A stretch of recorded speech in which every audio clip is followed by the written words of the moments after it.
of you who are baby boomers, or those of you who parented us, may remember the nightly angst of trying to help us with our homework known as the new math. My sense of inadequacy about numbers probably comes from the hours I would spend trying to do 2 long division problems and still not coming up with an answer. My parents must have just sat on their hands, so frustrated as they tried not to interfere with the curriculum that the school was providing when they knew very well how to do long division. Well, in my next grade, when my dad got a transfer and I went to a new school where they hadn't learned that nasty new math, and the teacher simply did the division on the board the way some of you learned it, it was only a matter of days before it just all fell into place. And I remember thinking, why didn't they just teach it to us the right way in the first place? Well, apparently Jesus' math teachers weren't any better than my own original ones. There isn't a union leader or an employer that I've ever heard of anywhere who wouldn't be able to figure out the proper hourly wage for each worker in the vineyard that day. And having done field labor as a teenager, as I know some of you may have done as well, I fully identify with the unfairness felt by those in Jesus' story who had spent the heat of the day laboring in the fields and watched others who had labored little earn just as much.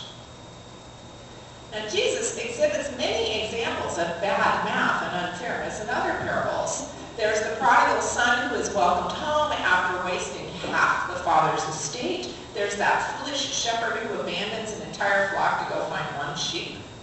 It's as if Jesus can't count at all or understand how things really work in the world. Yet there are other stories that show that Jesus has a preferential heart for the poor as a fulfillment of prophetic cries for justice in the community. But this is not a story about economic justice or equity or scorekeeping. Jesus' point, in fact, is that God doesn't keep score. But I want to say keeping score makes so much more sense. That's how I make sure I have what's coming to me and that I get my full share. An example is when Dave bought that Harley about 10 years ago. There were negotiations. If he were going to spend that much money on a bike, well then I should get an equal amount of money to get the things I wanted, like a new granite countertop, a new stove, new floors. As far as I was concerned, it never ever came out even, although somebody tried to tell me I did have the half a Harley I thought he owed me because I had the back half. But we really aren't so different in our spiritual lives. We each have an idea of who are good Christians, and we have standards for who should be in church or out, who should be allowed to lead and serve or not. But we are challenged to remember the folks that Jesus hung out with.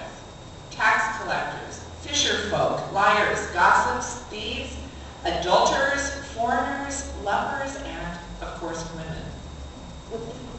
Do we remember how scandalous this was at the time? If we weren't so familiar with the stories, we might be scandalized too. Think about it this way. How would we really feel if all our neighbors came to church? The ones who play their music too loud. The ones from homes frequented by police cars. Or the neighbors who fought so loud on Saturday night that you had to shut your windows so you couldn't hear what they were arguing about. And what about the ones who speak in broken English or who dress in ways we would never allow our kids to come to church? Or the one who sneaks into worship late because she woke up with a hangover? How would we treat them? Would we smile warmly as we handed them a bulletin, or would we ask them to move if they were sitting in our seat? Would we speak with them after church and invite them to Bible study or coffee and introduce ourselves and then introduce them to a friend. Some of you might remember a skit that Pastor Nina and I did a few seasons back for one of the evening services. It was a modern take on the Pharisee and the publican, and she was kind of the pompous priest, and I dressed rather unrecognizably, I'm proud to say, as a fallen woman. I had brassy hair, a tight, short skirt, tattoos, and too much makeup. Some of you confessed later to what you were thinking during the skit. You owned up to judging that character because she didn't know how to dress or how to come to worship on time. Now, I did this skit once in another congregation, and that time the character came in before worship and sat down in the pews. And the woman behind me and the woman in front of me had a conversation over my head. And never once said hello to me. And we were a small congregation, much smaller than this. You would notice a stranger. Nobody introduced themselves. Nobody welcomed me. Later, one woman embarrassedly admitted that my tattoo scared her. How we speak, how we act, speaks so much more powerfully than any sermon, no matter how well crafted or delivered. Now, Jesus spoke many good and powerful words, but it was how he acted that ruffled feathers. And it's how he calls us to act in imitation that makes us squirm today. Of course, I can only speak for myself, but all too often I tend to be like those early vineyard workers trying to second-guess God about how mercy ought to be dispensed. I forget that I too need God's grace. I forget that if we were honestly keeping score, I haven't even come close to earning my way to the kingdom of heaven. I fail time and time again in ways large and small to live my life in a manner worthy of the gospel. I get impatient and irritable. Just ask Anne, okay? I'm selfish. I'm fearful. I have a tendency to hold grudges, and I'm inclined at times to give in to discouragement and despair. I am no more worthy to call myself a child of God than a murderer on death row. Yet, God claims us in baptism, calling each one of us precious child. Mark Twain put it beautifully when he said, "Heaven must be based on favor and mercy rather than merit. Otherwise, our dog would go in and we would stay out."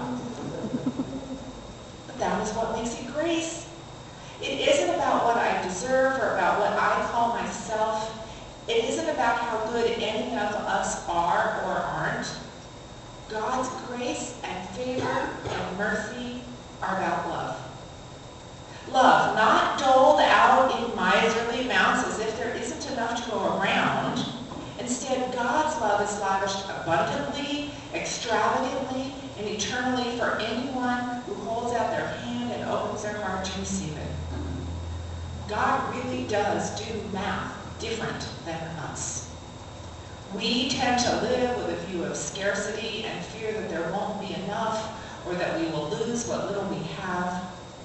God's math reflects an aspect of boundlessness that makes no sense in human terms. The Wall Street analyst or the real estate broker might say, buy low and sell high. But Jesus' math says, come empty and leave full. Writer Frederick Borsch says that he used to think of love that he held in his heart as a pie, and that to love more people meant he had to cut smaller slices of the pie. And he tells a story about his first child, Benjamin, when he was born. He couldn't believe how much love was in his heart for this child, and when his wife became pregnant again with twins, he got really worried, because he knew he wouldn't be able to love each of those babies with the same love he had in his heart for Ben. But then a miracle happened. Those babies were born, and it's like the Grinch, his heart got bigger. Each of those babies was loved with the same amount of love as the first without taking any love away from them. And he called it a strange new arithmetic that the pie got bigger. Well, of course, parents and teachers often hear this refrain of little ones around them, "It's not fair." Well, I used to tell my kids, it's not fair. It's not about fair, it's about need. As another mother said, I loved the one who was down until she got up. I loved the one who was weak until he became strong.